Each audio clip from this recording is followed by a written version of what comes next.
Je mange mon brésil dans ton micro. Ben oui, déjà. Marc, quand même, on commence. T'as la bouche pleine.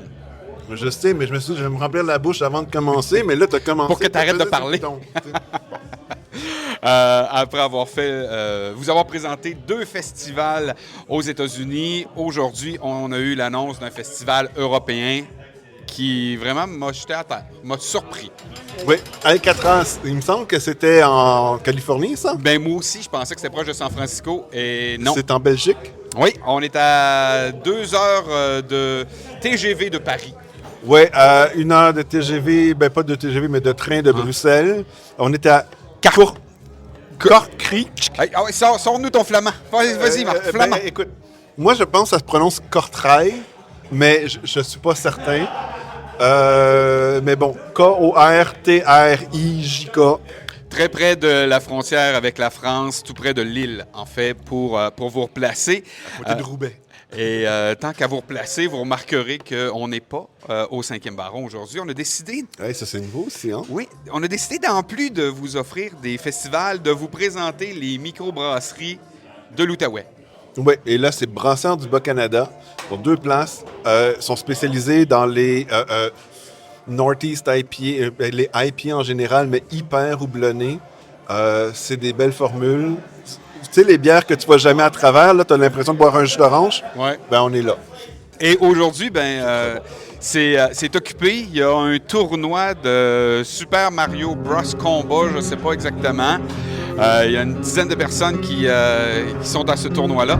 Donc, si c'est un petit peu bruyant, on s'en excuse, mais je pense que ça met de l'ambiance, c'est le fun. Ouais, puis si vous entendez « Oh ouais, pété à gueule! » C'est pas un jeu vidéo. C'est pas un coup de slapshot.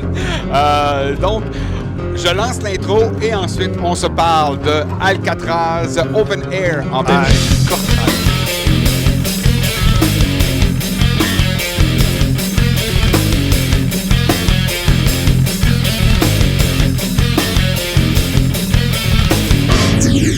Bon, fait que Marc, t'as encore la bouche pleine.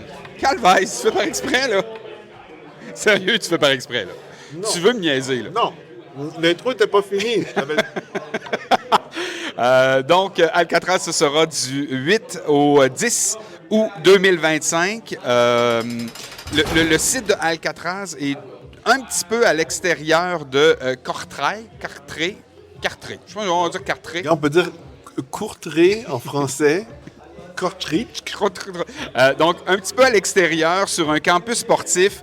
Les aménagements, j'ai regardé des images. Je vais tenter d'en montrer des images que j'ai trouvées sur le web. Le site semble être vraiment, vraiment intéressant. Bien fait pour les campeurs. Également, accès facile pour les gens qui décideraient d'habiter directement en ville parce qu'on est à la limite de la ville. Oui. Fait que là, si vous voulez prendre un hôtel en ville, c'est une possibilité, mais le camping, il est vraiment le fun. Donc, il y a un grand espace de camping, mais ils ont cordé tout plein de mini-tentes, une à côté de l'autre, qu'on peut accéder aussi pour vraiment pas trop cher. Bien, c'est ça. Ça, c'est des tentes préaménagées par le festival, mais on peut amener notre propre tente et aller amener notre propre roulotte ou campeur. Pas ça, moi, l'idée de tente préaménagée. Oui. Tu sais, à Rockville, tu sais, aux États-Unis, là, on est dans l'espèce d'individualisme. Là, tout le monde doit apporter tout son stock. Nous, apporter notre stock outre-Atlantique, c'est un peu compliqué. Avoir une tente qui nous attend, ça me donne plus envie d'aller en camping. Puis, je trouve qu'entre l'individualisme américain, où tout le monde est obligé d'apporter toutes ses affaires eux-mêmes, versus le pragmatisme flamand, où est-ce qu'on organise quand même les choses comme il faut pour que ça marche bien pour tout le monde. J'aille pas ça. Bien, tu sais, Hellfest offre cette option-là où il y a des tentes déjà préaménagées. Ils ont même des yourtes, ils ont des chalets. Je sais que Tomorrowland, qui est aussi en Belgique, un festival de musique électronique, a des tentes de la même façon que l'offre Alcatraz. Donc, c'est probablement beaucoup plus répandu en Europe. Et là, ce n'est pas des tentes en carton qui risquent de mourir avec la première intempérie. C'est important de le mentionner. Mais la température, je regardais la température en Belgique au début du mois d'août. On parle d'une moyenne de 20 degrés environ. Peu de pluie. Fait on peut croire que c'est une fin de semaine, la première fin de semaine du mois d'août ou la deuxième là, en Belgique, c'est une fin de semaine parfaite pour passer 3 jours en plein air. Oui, mais en même temps, si on va là-bas, écoute, on est à côté de Bruges ou même Bruxelles, là, tu sais, je veux dire, puis la bière, mon homme, la bière, ça va être bon! Ça, écoute, c'est sûr que c'est de la bière belge, c'est comme rien. On ne devrait pas avoir de la Budweiser sur le site. Il y a même un bar, Si je vois une Coors Light, je l'assassine. Il y a même un bar, El President ou quelque chose comme ça. Presidio. El Presidio. Grand bar spécialisé en bière belge. Ça pose problème pour moi parce que je risque d'aller moins souvent voir les spectacles à ce moment-là. Le festival, c'est 4 scènes. Il y a des scènes sous tente. Il y a également la grande scène principale qu'ils appellent la prison. Moi, en regardant le site, donc on a je vais revenir, c'est vrai, rapidement. Donc on a le fameux camping dont Marc parlait, ici, déjà préaménagé. Et dans le bas, c'est là où vous pouvez amener votre tente. Il y a des services de navette pour vous rendre sur le site du festival, ici en haut. Le site semble bien aménagé pour circuler. C'est environ 15 000 personnes par jour. OK. Quand même, c'est pas immense comme festival. Non, mais pourtant, l'affiche, on voit que c'est une centaine de groupes quand même. Donc, j'avais peur, la façon de l'aménagement que c'était fait, qu'il y avait des bouchons d'étranglement dans le déplacement, mais comme on est 15 000, ça ne doit pas être si pire que ça. Ça devrait être très sympathique. La prison, on avait parlé, par exemple, à Sonic Temple que la scène principale était dans un stade, mais ça, la prison, c'est la scène principale. Ça ressemble un petit peu sans les estrades. Donc, ça semble être un endroit fermé où on va aller voir la tête d'affiche, où la majeure partie des gens seront lors des spectacles des têtes d'affiche. Mais on s'entend, ce n'est pas une vraie prison. Non, mais... Ils ont fait semblant de faire une prison. On n'est pas dans Incarceration aux États-Unis. Non, effectivement, mais c'est aménagé comme si on était dans la cour de la prison d'Alcatraz à San Francisco. C'est cool, là. Bon. Écoute, si les Belges aiment fantasmer Alcatraz... Écoute, Alcatraz, on l'a romantisé beaucoup. Oui. On l'a beaucoup romantisé. Ils offrent également un metal market où vous allez pouvoir trouver des souvenirs. Contrairement, par exemple, au Hellfest, où c'est 2 grandes tentes immenses, où il fait chaud sans bon sens, où on n'est pas capable de circuler. Là, c'est plein de petites tentes. Donc, j'ai l'impression que pour ça, c'est plus agréable de magasiner des souvenirs, des bijoux, peu importe là, ce que les métalleux aiment magasiner. OK. Là, avant de parler du festival lui-même, il y a un pré-festival la veille, un pré-party. Fait que le festival, c'est vendredi, samedi, dimanche, mais le jeudi soir, on a un gros party d'organiser. Là, si vous êtes sur le camping, votre passe de camping vous permet d'avoir accès directement au party. Achetez pas une passe de party en plus, fait qu'avec des bennes de cover, genre Iron Maiden et compagnie. Ouais. Quelque chose de le fun et trippant. Fait on invite les gens à se rendre dès jeudi puis participer à la fête le jeudi soir. Et avant de parler des bands, je vous le remonte, l'affiche est grosse. Les coûts, c'est ridiculement bas pour... Bon, c'était pas ridiculement, mais c'est vrai que c'est très abordable et très apprécié. Écoute, pour une affiche comme celle-là, pour un site comme il nous l'offre, avec les décorations et tout, qui n'est pas un site permanent, vraiment, on avait vu quoi, là, les billets les plus bas, là, 250 €. 220 € en fait. 220 €. Ça, c'est même pas les early birds, là, ceux que tu achètes un peu à l'avance, que sont un peu moins chers. Fait que maintenant, c'est 220 €. Et si vous prenez le camping régulier, c'est 21 € de plus par personne. Et là, vous avez les packages de bouffe. Mais ça, c'est extraordinaire. Fait que là, c'est genre pour 32 $, on va pendant 4 jours, donc le vendredi, samedi, dimanche, lundi, on te donne un déjeuner. Un déjeuner. Un petit déjeuner, on est en France. Genre 2 danoises avec un yogourt, un fruit, puis 2 cafés, là, je sais pas quoi. Ouais.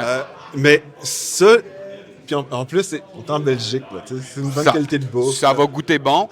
Puis ça permet aussi de mieux gérer ton budget.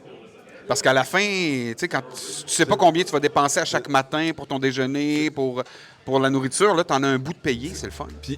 Et partout sur le site, là, ça fonctionne avec des coins, des jetons. Ouais. Fait que là, tu vas acheter des jetons, tout simplement. Fait que tu peux pas avoir des cartes prépayées ou quoi que ce soit. T'arrives les poches pleines de jetons. Et là, ça, c'est drôle. Quand tu arrives sur le site, il y a des distributeurs de crème solaire. Donc, c'est gratuit. Tu te mets la crème solaire. Et il y a également des distributeurs de bière où tu mets ton jeton et tu te verses une bière et tu t'en vas avec ta bière. C'est pas con, en fait. Ben, je sais pas si c'est fonctionnel, si au bout de 3 jours, ça fonctionne encore, cette affaire-là, mais c'est pas con, j'ai pas ça comme idée. Seulement en Belgique, où on va avoir un distributeur de bière. Moi, je trouve ça... En fait, je trouve ça vraiment extraordinaire. Il n'y avait pas l'air d'en avoir beaucoup, là, mais de pouvoir passer, tu fais rien que te remplir ta bière, tu t'en vas. Je trouvais que c'était une excellente idée. Bon, maintenant, est-ce que c'est une excellente idée d'aller à Alcatraz avec l'affiche qu'on a entre les mains?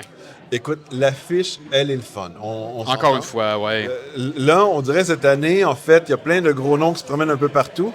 Là, faut pas oublier, ça, c'est le week-end après Wacken en Allemagne. Oui. Et je pense qu'il y a beaucoup des groupes qui vont être à Wacken aussi le week-end suivant. Vont être à Alcatraz. Wacken, c'est 700 km de distance du site d'Alcatraz. Donc, c'est à côté, là, quand tu es un band. Ils ont des trucks, eux autres, mais en TGV, l'Europe est toujours agréable. À 700 km, c'est... Ça se fait demain. Tu sais, nous, au Canada, 700 km, dans la vasteté canadienne, tu sais, c'est pas grand dans le Canada, c'est juste que le chemin qu'on doit faire pour se rendre en voiture, normalement, ça peut être longtemps. Donc, les deux grandes têtes d'affiche, et c'est Machine Head et Creator. Donc, en partant, moi, je suis pas un super grand fan de Creator, mais pour le prix, déjà, ces deux-là valent le prix d'entrée des 3 jours. Puis encore une fois, à Rockville Machine Head, moi, je suis tombé en amour. C'est vraiment trop bon. On n'a pas eu suffisamment. Si j'ai mis aujourd'hui ma veste de Slayer, c'est parce que Kerry King y sera également. Malgré les commentaires qu'on a donnés lors de son passage à Rockville, ça reste un bon show à voir, surtout s'il nous fait quelques interprétations de Slayer. Puis en plus, nous, on l'avait vu avant la sortie de l'album de Kerry King, fait qu'on connaissait pas du tout les chansons qui jouaient et tout, mais c'était quand même un bon spectacle. Nos jeunes qui sont allés dans le mosh pit un peu plus, eux, ont capoté leur vie. C'est ça. Et pour l'instant, pour l'Europe, on peut croire que c'est le plus près que vous aurez de Slayer. Fait que, sinon, il y a Mastodon, Emperor, Dimmu Borgir, qui est un nouvel amour. Hein? Oui, bien que j'adore. Je trouve ça vraiment bon. Pour ceux qui... Je suis surpris de savoir que ça tourne depuis si longtemps. Je les ai découverts il n'y a pas si... Depuis peu, ça fait peut-être 1 an que je les ai découverts. On en écoutait tout à l'heure. Ça ressemble à du Flesh God, Apocalypse, mais plus grandiose encore. Moi, j'aimerais les voir avec l'orchestre derrière eux, 20-25 pièces derrière eux. Peut-être pas au Brass Monkey, par exemple. Non, pas au Brass. Et là, on est seulement dans les têtes d'affiche. Donc, vous voyez qu'à 240 €, là, vous en avez votre argent. Sinon, il y a Wasp aussi, que ça vaut la peine de mentionner. Bienvenue en 1984. Oui, ça me ferait plaisir. Je ne les ai jamais vus, ça me ferait plaisir de les voir. Mais moi, tu me demandes s'ils vont venir avec leur costume ou sur l'entrejambe, il y a une scie qui est là, une scie ronde qui est là. La même chose sur les manches. Il est viré plus religieux, puis il s'est calmé un peu. Il y a des chansons qu'il fait plus et tout. Mais bon. On va le souhaiter. Fear Factory, Ministry. Ça me fait vraiment triper. Ministry, Fear Factory, qu'on a vu, les deux donnent d'excellents spectacles, malgré le fait qu'ils sont là depuis toujours. Là, en fait, c'est Abath, mais Abath, c'est le band, c'est Abath Doom Occulta, qui est le nom du chanteur de Abath. OK. Fait que on dirait qu'il vient tout seul, sans son band. Est-ce que c'est les mêmes choses? Je sais pas. Ben, écoute, ça ressemble à... Ou c'est le même problème qu'avec le band qu'on a vu sur... Batushka. Il y a Nail Bomb qui est là. Donc, une itération de Sepultura. Ouais. En fait. Bon, les gars avaient participé, ça ressemble pas à du Sepultura, mais loin de là. Il y a Doro. Doro, Alcatraz, le premier festival, c'est en 2008. Bon, c'est pas exactement au même endroit, c'était à l'intérieur. Mais Doro, en 2008, c'était la tête d'affiche. Tu sais, c'était une journée dans une salle. Puis là, c'est le fun quand même qu'elle soit de retour ici. T'sais, moi, ce que je remarque rapidement, pour ne pas continuer de faire le tour, là, il reste encore d'autres bands avec qu'on pourra parler, c'est qu'on a des choses qui sont un peu plus récentes. On a un son qui est un petit peu plus vieux. Par contre, on semble être resté loin du metalcore. Les Bring Me the Horizon de ce monde, j'en vois pas vraiment de ce style-là dans les bands qui sont là. Là, il y a toute une flopée de groupes un peu plus locaux qu'on connaît pas. Fait que je veux pas fermer. Je pense qu'une des scènes, la scène Eldorado, et comme chaque jour est consacré à une espèce de sous-genre métal, Oui. fait que c'est pas impossible qu'on ait une journée que le Eldorado, ce soit plus dans le metalcore avec les autres bands qui sont là. Qu'on connaît pas.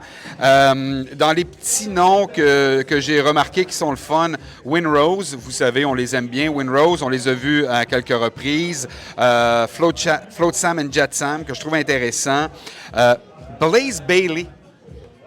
Blaze Bayley. Ça me dit absolument rien. C'est sûr que ça te dit rien. Il a chanté pour Iron Maiden pour un album, le temps que Bruce est parti. Okay. Et il sera là avec son band éponyme, là, donc Blaze Bayley. Je trouve ça drôle. Il y a ça ici, et là j'ai de la misère à le relire. On le connaît, Messa. Ah oui, mais ça c'est les Italiens. Un mélange de doom et de rock progressif. C'est ça. Italien. Fouille-moi. Fait qu'il y en a vraiment, pour tous les goûts, là. Gars, il y a nos nains de Windrose qui sont là. Ils sont ici, oui, je les ai mentionnés. Flotsam et Jetsam, Ouais. Black Dahlia Murder. Il y a une flopée de bands là-dedans que j'ai bien envie de revoir ou de découvrir. Moi, je sais que j'aurais le goût de manger un morceau et de m'asseoir pendant King Buffalo. Ah oui, hey! Ça, c'était un beau moment où elle fait. Super moment. Où est-ce qu'on avait pris notre dîner tranquille, il y a aucun band qui joue, on sait pas c'est qui, King Buffalo. Hostie, bon dîner qu'on a pas. En 2020. Quand je dis dîner, nous, c'est un déjeuner pour les Français et Ouais, c'est les ça. Belges parce que ils n'ont pas compris qu'on peut pas déjeuner, tu sais, arrêter de jeûner 2 fois dans la même journée. C'est reparti pour un autre Non, tour. Hey, il y a Overkill qu'on Oui. vient de voir. Qu'on vient de voir. Ça aussi, c'est un beau retour des années 80. Oui, beau retour des années 80. Vous allez être surpris comment le chanteur est encore capable d'atteindre ses notes. Ça m'a surpris vraiment. Moi, ce que j'aime, c'est qu'il parle avec la même voix entre les tonnes. Oui, c'est vrai, ça. Puis l'affiche se poursuit. Rotting Christ, Dark Angel, Forbidden, Vader, qui est les jeunes de... Vader, c'était... Bon, en tout cas, c'était les... C'est ceux qui disent « Je suis ton père, Luc ». Non, c'est pas le... Oh my God, je blank là, mais oui, ils sont les fils des autres, mais ils sont bons en eux-mêmes. Dying Fetus, 3 Inches of Blood, Suffocation, qui est un vieux band que j'aimais aussi.